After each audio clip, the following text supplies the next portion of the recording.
నమస్తే రమ్మగారు. నమస్తే మామూలుగా రాజులు రాణులు మాయమంత్రాలు రాక్షసులు పిశాచాలు గంధర్వులు యక్షులు వాళ్ళు వీళ్ళుగా మారిపోవటాలు అవి కథలు ఉంటాయి బాగా. మన రామారావు గారు నటించిన చిక్కడు దొరకడు కదలడు వదలడు రాణి రత్నప్రభ అలాంటి సినిమాలు భలే బాగుంటాయి. పెద్ద లాజిక్ ఉండదు కథలో, లాజిక్కి బాగా అందవు. సరే ఇప్పుడు మన లేటెస్ట్ సినిమాలు లేటెస్ట్ కథలు కూడా లాజిక్లు లేనివే కదా. ఎక్కడి నుంచి ఎక్కడికో ఎలా వెళ్ళిపోతాడు, మన సంగీతం ఇంకో రాష్ట్రంలో వాళ్ళకి ఎలా అర్థమవుతుంది, అలాంటివి బోల్డ్ ఉంటాయి లాజిక్లు. ఎవరు అవే పట్టించుకోరు, చూసేస్తాం. కథలు కూడా వినేస్తూ ఉంటాం. కొంచెం అలాగే కొంచెం లాజిక్ ఉన్న ఒక కథ చెప్తాం. తండ్రి కోసం. పూర్వం ఒక రాజుగారు ఉండేవాడు, కేశవ వర్మ ఆయన పేరు. ఒకే ఒక కొడుకున్నాడు నిరంజనుడు. ఒకనాడు ఈయన నిరంజనుడు ఒక 10-15 ఏళ్ల పిల్లాడిగా ఉండగా అడవికి వెళ్ళాడు వేటాడడం కోసం. సరే వేట పని అయ్యింది. ఏవో లేళ్ళు దుప్పుల్ని చంపారు, కొన్ని పులుల్ని కూడా వేటాడారు, ఏనుగు దంతాలు అవి దొరికినాయి. వీళ్ళన్నీ మోసుకుని వస్తుంటే ఒక యక్షుణుల సమూహం ఒకటి కనపడింది. గంధర్వకాంతలు, యక్షుణులు అనకూడదు, గంధర్వకాంతలు కనిపించారు. ఆ గంధర్వకాంతల్లో ఒక ఆవిడ పమిట ముళ్ళల్లో చిక్కుకుపోయింది. మిగిలిన వాళ్ళంతా వెళ్ళిపోయి ఈవిడ ఒకటి ఇక్కడ ఆగిపోయింది, చీర సవరించుకుంటుంది, తీసుకుంటుంది ముళ్ళల్లో. రాజుగారికి ఎదురుపడింది. రాజు చాలా మైమరిచిపోయాడు ఆవిడ చూసి. ఆవిడని బతిమలాడాడు, నువ్వు ఎంతో అందంగా ఉన్నావు, మా అంతఃపురంలో ఉంటే మా అంతఃపురానికే కాంతి, మా అంతఃపురానికి రా, నాతో రా నాతో రా నాతో రా అని వెంబడపడ్డాడు. ఆవిడ చీర చెంగు చేసుకున్నాడు. ఆమె విదిలించుకోబోయింది, ఆయన వదిలిపెట్టలా. నువ్వు బతిమలాడడం మొదలుపెట్టాడు. నువ్వంటే నాకు చాలా ఇష్టం, నువ్వు భలే ఎంతో చక్కగా ఉన్నావు, అద్భుతంగా ఉన్నావు, నాకు నచ్చావు, అంతఃపురంలో ఉండు నాతో ఉండు, నా జీవితాన్ని సార్థకం చేయి, మా జన్మ చరితార్థం చేయి, మా ఇల్లు పావనం చేయి. ఇలా బతిమలాడుతుంటే ఆవిడ, ఏంటి నువ్వు, నీకు అర్థమవుతోందా, నేను మీ జాతి దాన్ని కాను, నువ్వు నరుడివి, నేను గంధర్వకాంతని, నన్ను పిలుస్తావేమిటి, చూసి వెళ్ళిపో, పిలవకూడదు, పోనీ నాకు కూడా రావాలనిపిస్తే అది వేరే కథ. నేను నిన్ను చూసి రాదలుచుకోలేదు, ముళ్ళలో చేర్చంగి ఇరుక్కుందని నుంచుంటే వెంబడి పడతావా, పో అంది. అయినా ఆయన వదిలిపెట్టలే, బతిమలాడడం మొదలెట్టాడు. దాంతో ఆవిడంది, నీ కళ్ళ వల్ల కదా ఇది వచ్చింది, నేను చూడంగానే నేను మైమర్చిపోయానని చెప్పాడు. కళ్ళు నీకు ఈ పిచ్చను కలిగించాయి, నీ కళ్ళ వల్లే నువ్వు ఇలాంటి వ్యామోహంలో పడ్డావు, నీ కళ్ళు పోతాయి, గుడ్డివాడివి అయిపోతావు నువ్వని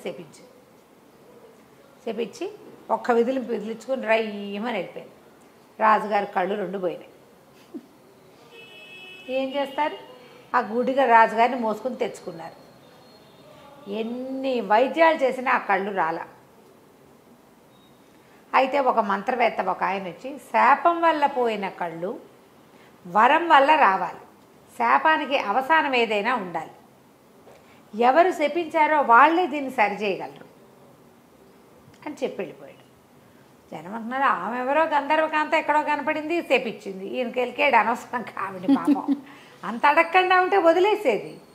వెంబడి ఇబ్బంది పెట్టాడని ఈ పని చేసింది అనేసరికి గంధర్వకాంతల దగ్గరికి ఎవరు వెళ్తారు.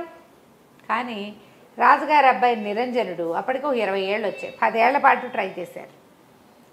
ఆయనకి శాపం నాటికి అబ్బాయికి 10 ఏళ్ళు, ఇంకో 10 సంవత్సరాలు గడిస్తే ఏకైక పుత్రుడు. అతను ఏమన్నాడంటే, ఈ రాజ్యం నాది, రేపొద్దున మా తండ్రి తర్వాత నేనే చేస్తాను. మరి మా తండ్రిది తీసుకుంటున్నప్పుడు తండ్రి శాపం గురించి కూడా నేను ఆలోచించాలి కదా, నేను వెళ్తా, నా గంధర్వకాంత ఎక్కడుందో వెతుకుతానని అన్నాడు.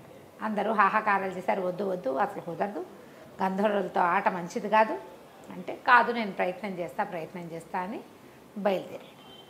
ఓ గుర్ర వేసుకుని వెళ్ళాడు. ఈ వాళ్ళ రాజ్యానికి ఈశాన్య దిక్కులో గంధర్వులు ఉంటారని ప్రతీతి. ఈ రాజుగారికి కూడా ఈశాన్యం వైపు ఉన్న అడవిలోనే ఈ గంధర్వకాంత కనపడింది. ఈశాన్యం వైపుకి వెళ్ళిపోయి ఇక ఆహారం తెచ్చుకున్న ఆహారాలన్నీ అయిపోయినాయి. పళ్ళు గిళ్ళు ఏమీ లేని ఒక పెద్ద చెట్ల తోపులోకి ప్రవేశించాడు. నీరసానికి కళ్ళు తిరిగిపోతున్నాయి అబ్బాయికి. పడుకుందామని పడుకున్నాడు. స్పృహ తప్పిపోయాడు, ఇంచుమించుగా నిద్ర కాదు అది, పడిపోయాడు. అయితే ఏమైంది, అతనికి మెలకు వచ్చేసరికల్లా అతని పక్కన ఒక బ్రహ్మాండమైన ఆకారంలో ఉన్న ఒక రాక్షసి కూర్చుంది. ద్రాక్ష పళ్ళని ఇట్లా చిరిపి ఇతని నోట్లో పోస్తుంది. ఆ నోట్లో ఒక రసం వెళ్ళేసరికల్లా షుగర్ తగలంగానే ఓపిక వచ్చి కళ్ళు తెరిపిల్లు పడ్డాయి.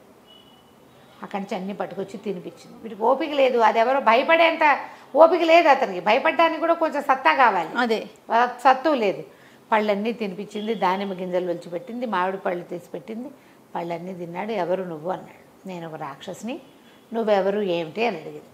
నేను నా పేరు నిరంజనుడు, ఫలానా రాజుగారి అబ్బాయిని, మా తండ్రికి శాపం తగిలింది, దాన్ని నివారింపజేయడానికి వెళ్ళాను. నీకు గంధర్వులు ఉండే వనం తెలుసా అంటే, గంధర్వులను కలుసుకోవాలంటే గంధర్వ లోకానికి వెళ్ళాలంటే నువ్వు ఆకాశంలోకి వెళ్ళాలి, నేల మీద నడిస్తే ఎలా కుదురుతుంది అంది రాక్షసి. అలా కాదు, నీకేదో శక్తులు ఉన్నట్టే ఇక్కడ ఒక్క పండు లేని ఇక్కడ ఇన్ని పళ్ళు పట్టుకొచ్చి తినిపించావు, నాకు సహాయం చెయ్యి అన్నాడు. చెయ్యంటే సరే ఆలోచించి రాక్షస ఏమందంటే, నేను గంధర్వ లోకంలోకి నాలాంటి వాళ్ళకి ప్రవేశం ఉండదు, తీసుకెళ్ళి బయట దిగబడుస్తా, మరి ఆడిన వాటి తప్పకుండా నేను కోరిన కోరిక తీరుస్తావా అంది. నువ్వు ఏమడిగినా తీరుస్తా, గంధర్వ లోకంలో వదిలిపెట్టున్నాను అన్నాడు. సరేనని ఈ రాక్షసి ఏం చేసింది, ఇతన్ని ఎత్తుకుని తీసుకుపోయి గంధర్వలోకపు వాకిట్లో వదిలిపెట్టింది. నువ్వు లోపలికి వెళ్ళొచ్చు, మానవులకు ప్రవేశం ఉంది, రాక్షసులకు ప్రవేశం లేదు, నేను ఇక్కడే ఉంటాను, నువ్వు పోయిరా అనేసరికల్లా సరే ఏం చేశాడు, లోపలికి నడుచుకుంటూ పోయాడు. ఎంత బాగున్నాడో కుర్రాడు. ఈ కథల్లో రాకుమారులంతా భలే బాగుంటారు ఏమిటో. ఎంతో బాగున్నాడు. గంధర్వ కాంతలు ఎందరో కనపడారు. ఎవరితో వీడిని పిలిపించుకుంది అని చెప్పుకుంటున్నారు. సరే ఒకళ్ళిద్దరు సాహసించి, ఎవరబ్బాయి ఎక్కడి నుంచి వచ్చావు, ఏ ఊరు మీది, ఎవరి కోసం వచ్చావు అని అలా పలకరించారు. పలకరిస్తే ఒకళ్ళు సరస్సల్లాపలాడతారు, ఫ్లాటీగా బిహేవ్ చేస్తారనమాట. వాళ్ళు వీళ్ళు, అబ్బో భలే బాగున్నావు, ఏది ఇట్రా ఒకసారి, ఆ చెయ్యొత్తు అది ఎత్తు, కత్తుందని నీ దగ్గర, ఇలాంటివేవో కబుర్లు చెప్పారు, మాట్లాడిచ్చారు. మాట్లాడిస్తే సరే ఒకళ్ళిద్దరు అన్నారు, ఇటు ఎంతసేపు కవ్విస్తే ఎట్లా, పాపం మానవుడు, వీడికి ఆహారం చూద్దామని తీసుకుపోయి ఏదో తిండి పెట్టారు. తిండి పెడితే అడిగారు, ఎందుకు వచ్చావు ఏమిటంటే, మా తండ్రికి ఇట్లా కళ్ళు పోయినాయి, ఒక గంధర్వకాంత మా నాన్నని చెప్పించింది, మరి ఆయన కళ్ళు మళ్ళీ వచ్చే మార్గం కోసం వచ్చాను అని చెప్పాడు.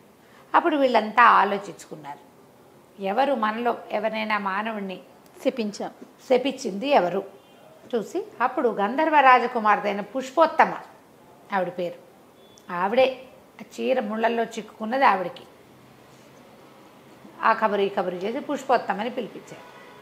ఆ పుష్పోత్తమ వచ్చేసరికల్లా అప్పుడు ఈ కుర్రాడు అడిగాడు, మా నాన్నని మీరు తెప్పించారు కదా, ఆ శాపం పోగొట్టే అవసానం ఏదైనా చెప్పండి, కళ్ళు లేక మా నాన్న చాలా బాధపడుతున్నాడు మరి అని అడిగాడు. అడిగేసరికల్లా ఆవిడ ఏమందంటే, నా వెంటపడ్డాడు, లేకపోతే నేను చెప్పించేదాన్ని కాదు, రా రా రా అన్నాడు, ఆ కళ్ళ వల్లే అతను ఆ వ్యామోహంలో ఇరుక్కున్నాడని నేను కళ్ళు పోవాలని చెప్పించాను, సరే ఓ పని చేస్తా, నేను ఇప్పుడు వచ్చి శాపం నివారించలేను అని తల్లోంచి ఒక పువ్వు తీసిచ్చి, ఈ పువ్వు పట్టుకెళ్ళి, ఈ పువ్వు కళ్ళకి తగిలిస్తే అతనికి చూపు వస్తుంది, కాకపోతే ఒకటే నియమం, ఈ పువ్వు తీసుకెళ్ళి కంటికి తగిలించేవాడు ఆడి తప్పకూడదు, వాడు అబద్ధం ఆడాడా లేదా ఆడిన మాట తప్పాడా కనుబోతుంది మళ్ళీ, ఆడి తప్పని వాడై ఉండాలి ఆయన, అలాంటి వాడైతేనే ఈ పువ్వు పనిచేస్తుంది.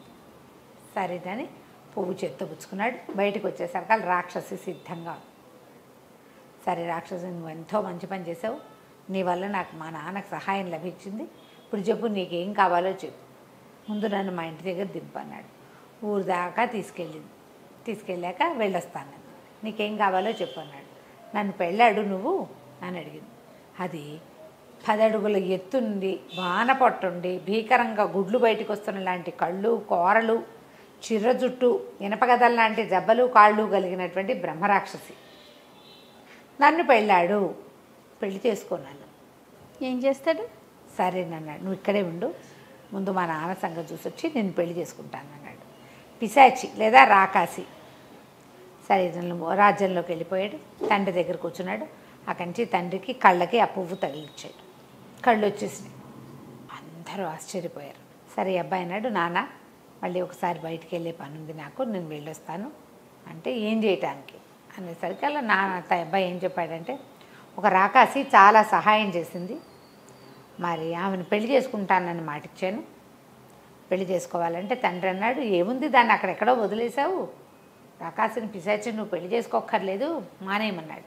నాన్న మానేశాను అనుకో, ఆ అమ్మాయికి మాట ఇచ్చా, ఆ పిశాచికి మాట ఇచ్చాను, ఇప్పుడు ఆడి తప్పితే నీ కళ్ళు పోతాయి నాన్న అంటే, నాకు కళ్ళు పోయినా పర్వాలా, పిశాచిని పెళ్లి చేసుకోవద్దు నువ్వని తండ్రి బతిమలాడాడు. నీ కళ్ళున్నా లేకపోయినా నేను ఆడి తప్పను అన్నాడు కుర్రాడు. ఆడి తప్పకూడదు, మాట్లాడాను, చెప్పాను, సత్యవాక్కులు పాటించాలి అని చెప్పి అవి వెళ్ళిపోయాడు. నగరం బయట ఆ పిశాచి తోటలో కూర్చుని తను రమ్మన్నాడు. పెళ్లి చేసుకుంటాను పదా అని చేయిపుచ్చుకున్నాడు.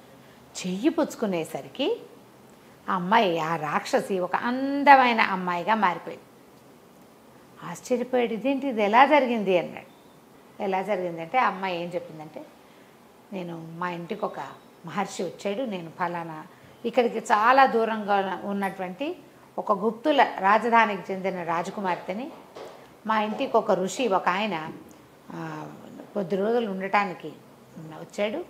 వచ్చేసరికల్లా ఆయనకి నేను ఇలాగ వికృతాకారంతో ఆయన భయపెట్టడానికి ప్రయత్నం చేశాను, రంగులు పూసుకుని రాక్షసులాగా.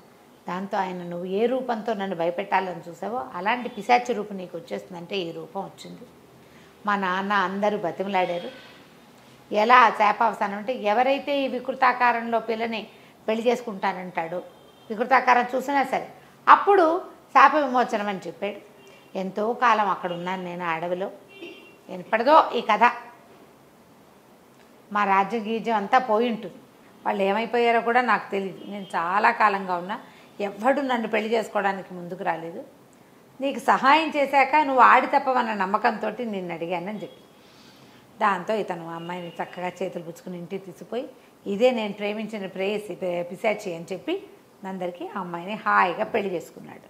తండ్రికి కళ్ళు వచ్చాయి, ఇతనికి భార్య కూడా వచ్చింది. తర్వాత నిరంజనుడే ఆ రాజ్యానికి రాజై ఎంతో కాలం పరిపాలించాడు. కథ కంచికి మనం ఇంటికి. నమస్తే రమ్మగారు. నమస్తే. సుమన్ టీవీలో మీ పర్సనల్ అండ్ బిజినెస్ ప్రమోషన్స్ కోసం కింది నెంబర్కి కాంటాక్ట్ చేయండి.